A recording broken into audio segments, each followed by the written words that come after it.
Good day, everyone, and welcome to the Oral Communication and Context Week 5. So for this week, we're going to talk about the different oral communication activities, wherein your milk will be all about to examine the samples of oral communication activities. And the focus of our discussion will be about the lesson 4, and the topic is the functions of communication. But before that, let me ask you a question. So, how do you exactly use communication in terms of interacting with people? Do you have any specific purpose, or do you just wanted to use communication for your personal benefit? So actually, there are a lot of purposes to bear in mind regarding the functions of communication and the purpose of communication. But for this week, we will just focus on the most basic information about the functions of communication. So I hope everyone is ready, and we will proceed to our lesson proper. Are you ready, guys? That's good to hear. Alright, so let's go. In 3, 2, 1. Alright, so we are back to our topic to our discussion for this week, which is the 5th week of the oral communication in context. Now, let me present to you a set of pictures as an introduction to our topic, and you're going to identify what kind of activities or what specific scenarios are presented on the screen. Alright, so let me start with the first scenario or first activity here. So based on the picture, what can you say about the activity that is currently happening based on the gesture of the mother and her daughter? So based on the picture, I think you already have a clue, or you already have an idea of what is actually happening. So later on, I'm going to give you some of the possible answers for these pictures, but for now, let's have a game first, and you have to identify in your mind or distinguish in your mind the following activities that is presented on our screen. Alright, starting with this picture. Next picture is here. So for picture B, so there are students, or there are people gathering together. They are talking, they are sharing ideas. So what do you think is the possible activity that is happening in this picture? Alright, so let's proceed with the third one. So for the third picture here, you have a teacher, and you have, I think, based on the picture, there are students and a teacher. So what do you think is the activity for that?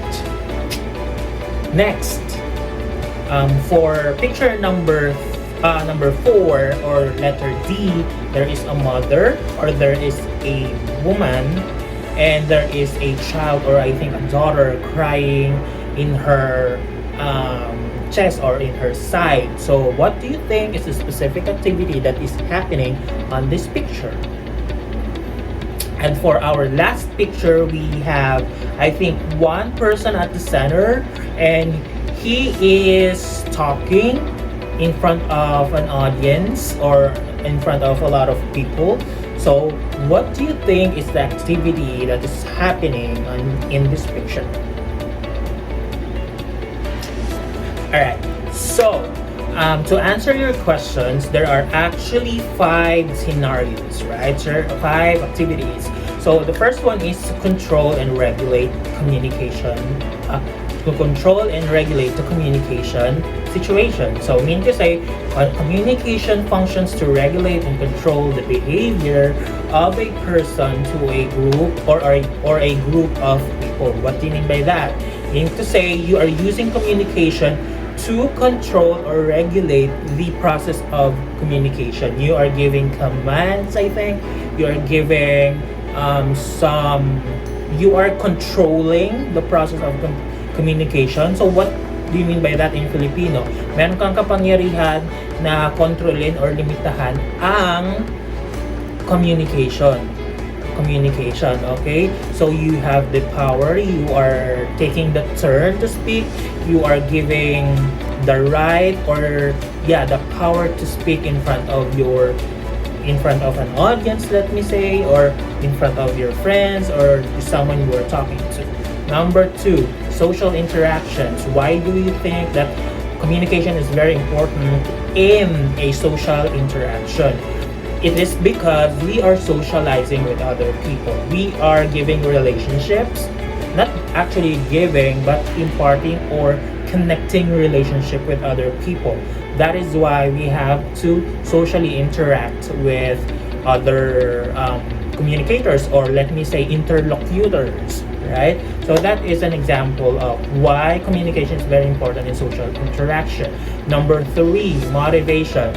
Why? Because communication functions to inspire or motivate a person or people to be or to do better. Why? Because, diba, in real life situation, we are giving advices, we are sharing our feelings with other people, we are motivating other people through communication kasi nakikipag-usap tayo sa kanila, and we are giving them information that may be of help to them, or let me say you are giving comfort to other people. That is why communication is very important as part of motivating other people. Number 4, information dissemination. Given, self-explanatory. Why? Because once we communicate with other people, we are already giving information to them. Alright? Number 5, emotional expression. Yes, just like what I've said earlier, as part of motivation, we are actually let me say imparting or expressing our emotions through words, through paragraphs, or through sentences, right? So for example, ako malungkot ako, sasabihin ko, my friend, I'm actually sad right now because my boyfriend or my girlfriend break up with me. So that is another example of, or that is an example of expressing your emotions through the use of communication. Alright? So, yes. For picture A, the one that I presented earlier, the first picture that I presented earlier shows that a parent figure is explaining something to a child who needs to be reprimanded because of something that she did. So meaning to say, in Filipino, pinagsasabihan yung bata dahil sa ginawa niyang kasalanan. For example, kasalanan, or pinagsasabihan ng ang anak dahil may nagawang hindi maganda. So picture A shows exactly na pinagsasabihan ni mother si daughter. So I hope you have the same idea. I hope you have the same idea as mine, kasi ganun yung idea. Ganun yung nakikita ko sa picture na yun. Picture B shows a group of friends who are casually talking with each other. So, yung picture B, for the picture B, as you can see here, that there is a group of people talking together or having casual conversations together, like kwentuhan, ganyan, biruan. So that is an example of social interaction. So that is exactly good for picture B. So for picture C, it takes you inside the classroom where the teacher explains the lesson to her eager young learners who are all absorbed in the discussion. So meaning to say, it is a classroom environment or learning environment. It is inside the classroom. The teacher is teaching her students who are eager to learn. Yung mga gustong makinig talaga ng mga estudyante, tinuturuan niya. So yun nga, nakikita nyo na she is using the blackboard. Yeah, the blackboard to teach our students or to teach the students.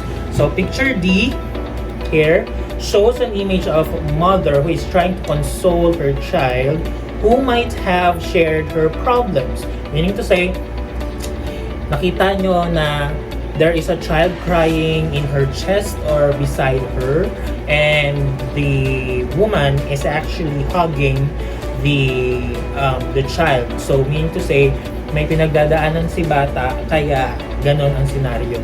Kino-comfort ni woman or ng mother. So yun yung sinabi ko kanina, sort of self-expression or emotional expression. So for picture E, gives you a closer look at sports fest in so a sports fest in a school, meaning to say there is one person speaking in front. I think the guest speaker to open the activity or the Olympics or the sports activity, and then the rest of the athletes or the participants are listening to the guest speaker. So that is an example of public communication, or one-way communication, because there is no response coming from the audience unless the speaker or the one who is talking will ask questions to the audience. So that is an example of public speaking. All right. So for this time, I'm going to discuss after the functions of communication. I am going to discuss the verbal and non-verbal communication. So what do you mean by verbal and non-verbal communication? So communication, both verbal and non-verbal, plays an integral part to humans' daily life. It's just the gap between individuals and allows the flow of information run quickly and accurately. So for verbal and non-verbal, what do you mean by that? Two types of communication wherein you are using wherein you will use either your voice or your mouth to talk, and another thing is you may communicate with other people through the use of your actions or gestures or hand gestures or facial expressions. So there it is. The non-verbal and verbal communication, just like what we've discussed from the first week of our class here in oral communication and context. So what is verbal communication, to be specific? So it refers to the use of words to convey a message, just like what I've said earlier, that when we are using verbal communication, we are using our mouth to talk. We are using our mouth to express our emotions, to express through the use of our mouth. We are expressing words, words, sentences, and everything through the use of articulation, the formation of mouth, teeth, and lips. All right. So there are two aspects that we need to consider in this type of communication. Number one, appropriateness. What do you mean by appropriateness? It pertains to the use of suitable language form applicable to the nature of the event or context of situation. For example, it's either formal or informal. So how do you use communication in a formal setting? For example, meetings. Right? Meetings, and then let's say symposiums, colloquiums, and there are a lot of formal setting that we need to that communication exists. Formal communication exists. Alright, so how about for informal? For example, we are talking with our friends in the public places, we are texting our friends or loved ones, or video calls, and blah blah blah. So there are a lot of examples of informal communication. So next, what do you mean by formal communication? So it is a type of communication used in formal, ceremonial, or dignified gatherings. So here, the exchange of information is controlled, well thought out, and prepared. So mean to say, public speaking is one of the best examples for formal communication. So what are the types of formal communication? Number one, just like what I've said earlier, meetings, interviews, conferences, formal one-on-ones, speeches, and presentations. Those are the examples of formal communication. But how about informal? So for informal communication, it is characterized by free, casual, spontaneous exchange between two or more persons. As I mentioned earlier, informal communication happens casually. So it's either video calls, text messages, or talking with your friends in a public place, or let me say, while you are having your outing or you're hanging out with your relatives. Those are kinds of situation or activities wherein informal communication exists or available. Alright? So there are key differences between formal and informal communication. So there are different criteria. So criteria, formal or informal. So for criteria, there are reliability, more reliable or less reliable. Why? Formal communication, I'm going to present here the key difference between formal and informal communication. Alright? So what are the criteria? Starting from 1, reliability, speed, time consuming, information flow, secrecy. So for formal communication, pagdating sa reliability, mas reliable si formal because it follows systematic procedure of communication. Sa speed, mas lower si formal because we are controlling the way we talk. We filter what we say, and then we identify the words, or we are forming the appropriate words to come out from our mouth. Unlike the informal communication, what we want to say is really what we wanted to impart with other people. Time consuming. For formal, requires a number of different processes. So mas matagal ang formal communication kasi formal, maraming sinusunod na standards, and there are a lot of considerations for formal communication. Unlike in informal, requires very little process kasi kapag nagsalita ka na or nagsimula ka na magsalita sa friend mo, ganyan, kung ano man ang gusto mong sabihin, yun na yun. Wala na tayong binabago. So, ang effort na lang dun is, how are we going to talk with them? How are we going to, share what we wanted to share with them? So, yun na lang ang ating problema. Unlike formal communication, we are thinking a lot of plans and decisions on how are we going to express our thoughts and ideas. And it follows formal or a lot of knowledge. Alright? So for information flow, for the informal communication, through predefined channels. So predefined channels, for example, yun nga sa meeting, kung ano lang yung pwede mong kung paano ka mag-express ng iyong ideas, o kung paano ka magsasalita sa isang specific situation, yun dapat ang susundin mo.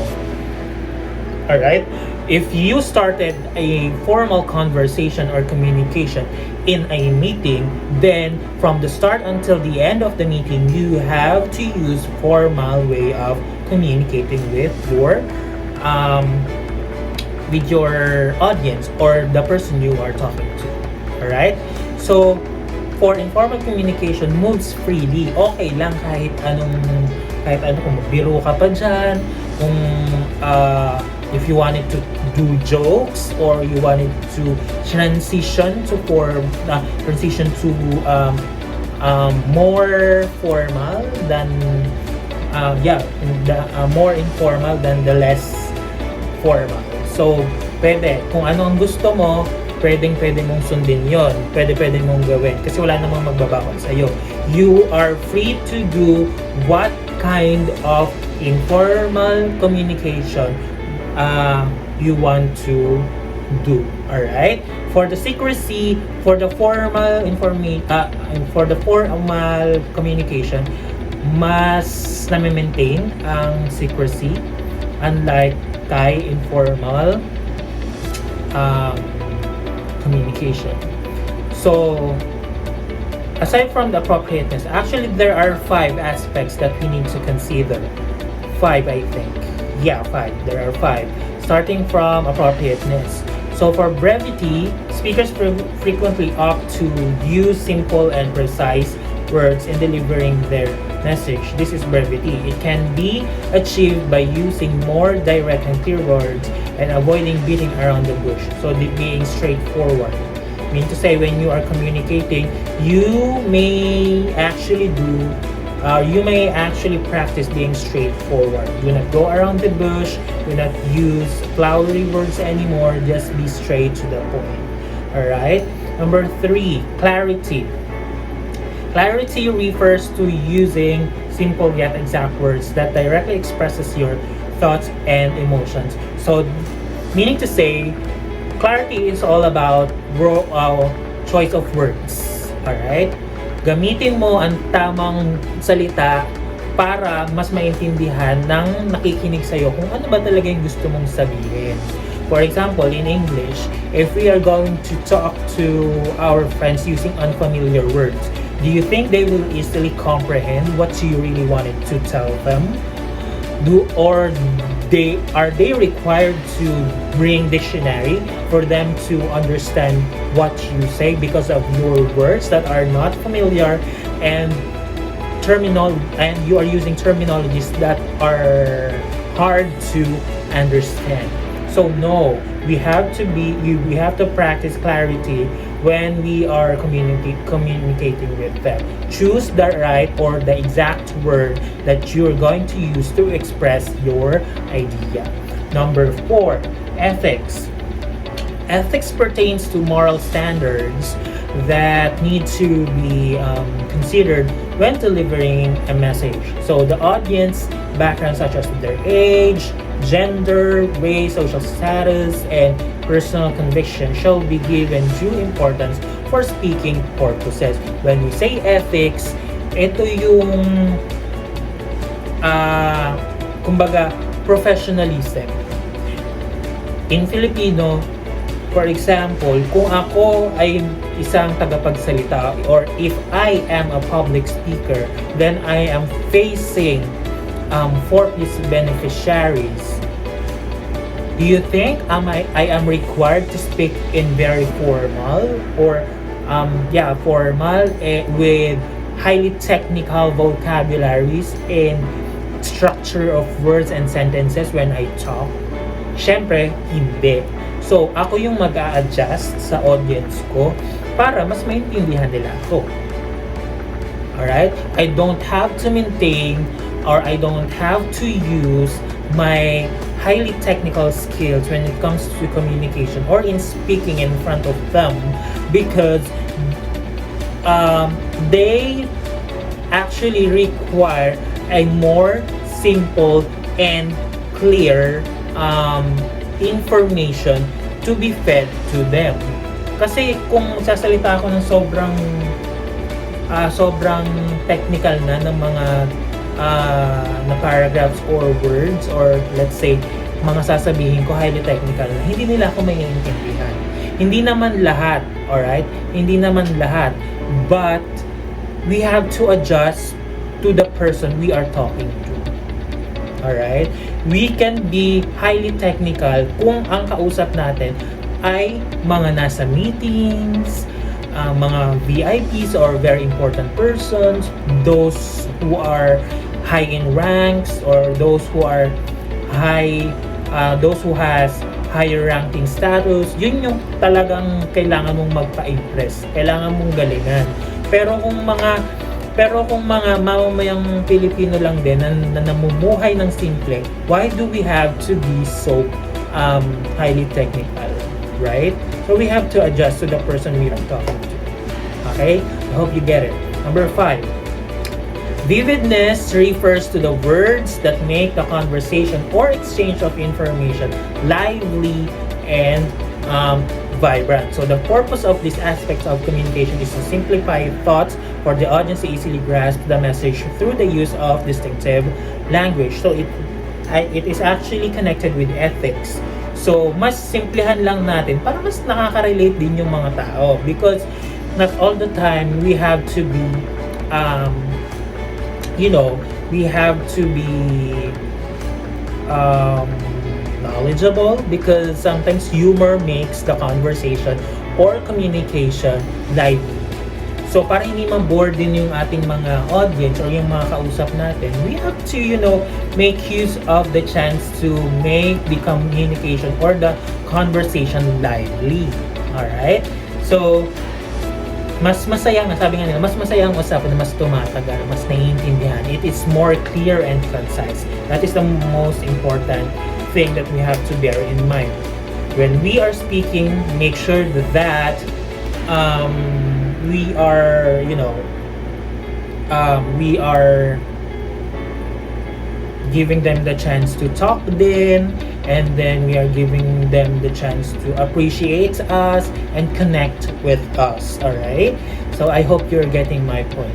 So for the nonverbal communication, we are using this time, for nonverbal communication, we are using our gestures, our movements, our facial expressions, the way we sit, the way we stand, the way we walk, the way we move, are all part of nonverbal communication, because it refers to a collaboration of movements that does not require any spoken words in order to convey a message.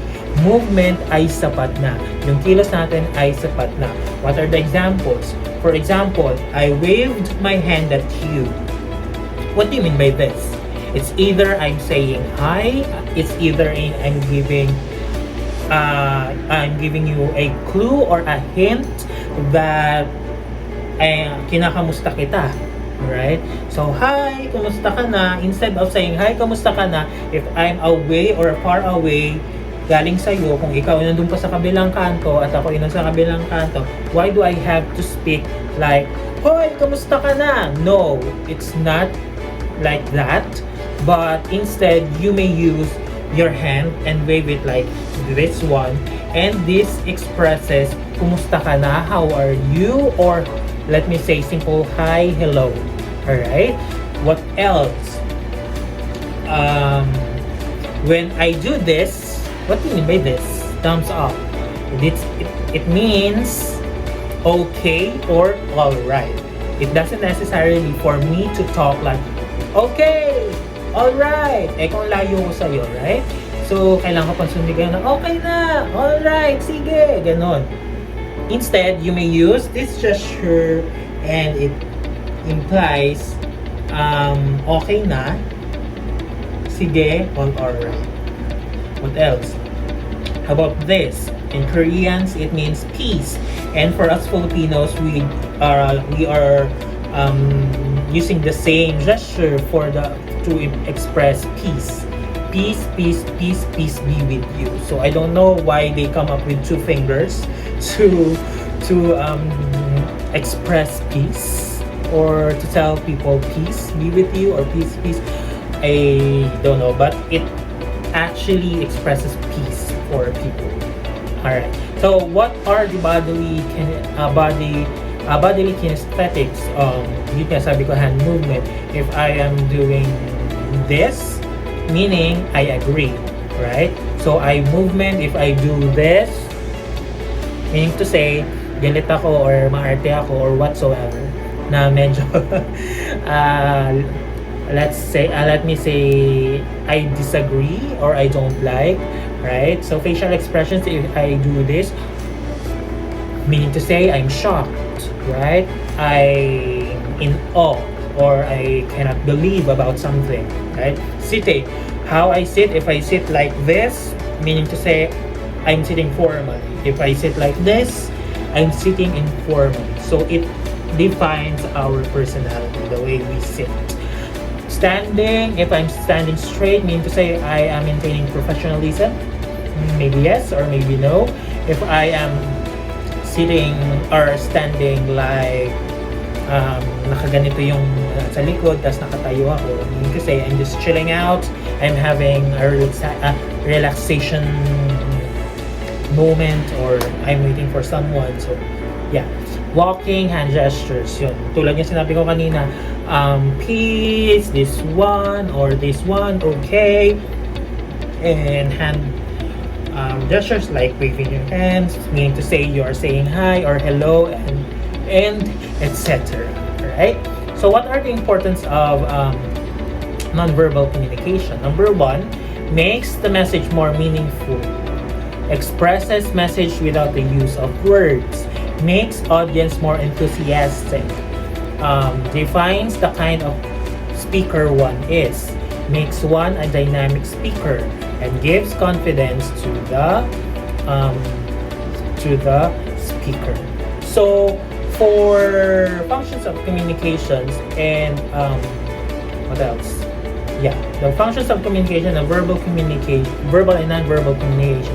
There are a lot of activities that you will answer from your module. So what you're going to do is to open your weekly home learning plan and then check out the activities that you need to do for session 1 and next session 2, 3, and 4. So for the activities, there are instructions that you may follow for you to be able to answer all of the activities perfectly.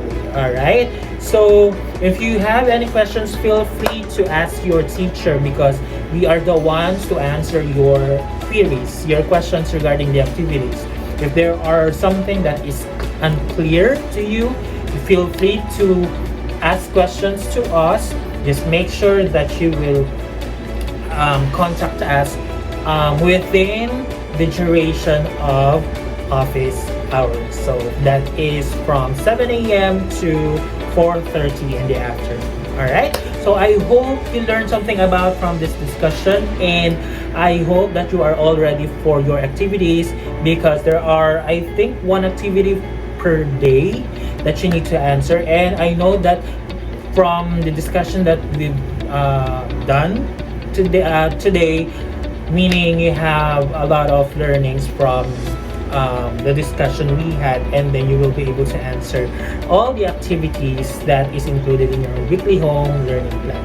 So thank you very much everyone for listening, and once again, I am Sir Mau, an oral communication in context teacher from Binyan City Senior High School, San Antonio campus. And thank you very much everyone for watching and listening, and I hope to see you soon for our week 6 for the same subject.